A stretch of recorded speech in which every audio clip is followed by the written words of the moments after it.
So yeah, we'll see what the Vatican City has to offer. You could go inside the Vatican, couldn't you? Yeah, if I came back I probably would do, yeah. There's a lot of places here that's just not finished, a lot of scaffolding, a lot of places that look a bit run down. The nice parts are really nice, but there's a lot of places that's just, they need to spend some time to kind of like rebuild it, in my opinion anyway.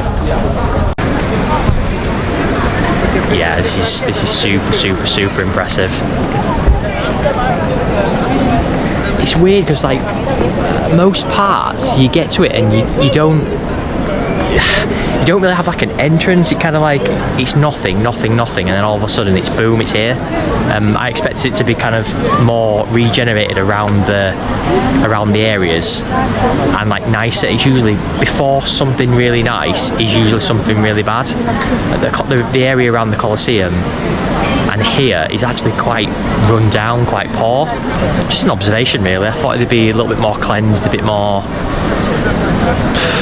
maybe organised. I do feel like, I said it a few times, I do feel like the city is quite tired of tourism, or tired through tourism. I think it's so heavily visited that it just doesn't have time to breathe, and it's been going on for years, and it just needs a bit of money, a bit of time spending on it just to kind of like tidy it up and give it a chance to get fixed, because a lot of it is kind of, for me, it looks like it's breaking, it's like it's just weathered.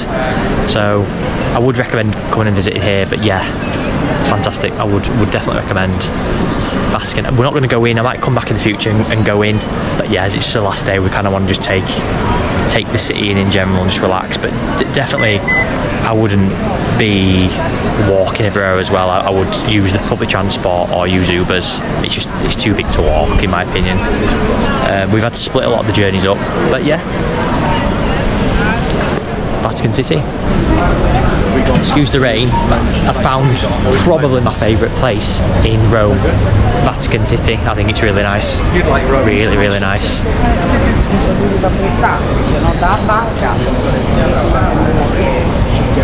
I expected Rome to be a bit more like this, a bit more cleansed.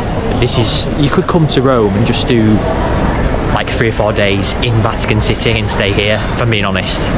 Loads of shopping places, like boutique kind of shopping places, nice buildings, nice restaurants.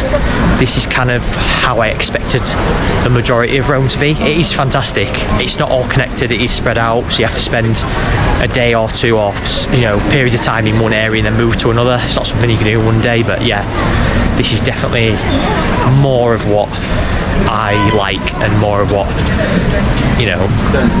for me, Rome's about.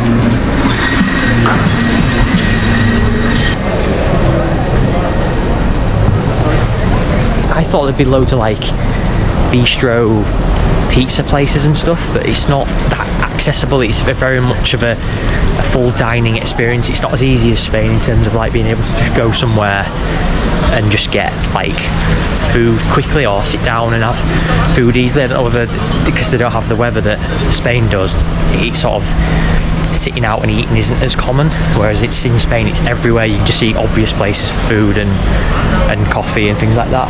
But yeah, that's kind of an observation. But yeah, Vatican City is good, great trip. I think if I was to come back, I'd want to come back on my own, or maybe with a partner or like some family that are a bit slower. I've enjoyed going with my dad, but he's more of a globe trotter, and his pace of seeing stuff is really quick, whereas I prefer to kind of digest and slow and really enjoy it. Like, I'd love to go in all these shops, but there's just no chance when you're with someone who just wants to do their own thing, which is fair enough. You've got an agenda and they've got an agenda, but it is what it is. But yeah, go with someone where you can digest it properly and you can really take it in, because if not, then you might skip it. And then I think the point of it is slowing down and appreciating what's there. So yeah, Vatican City, that kind of place.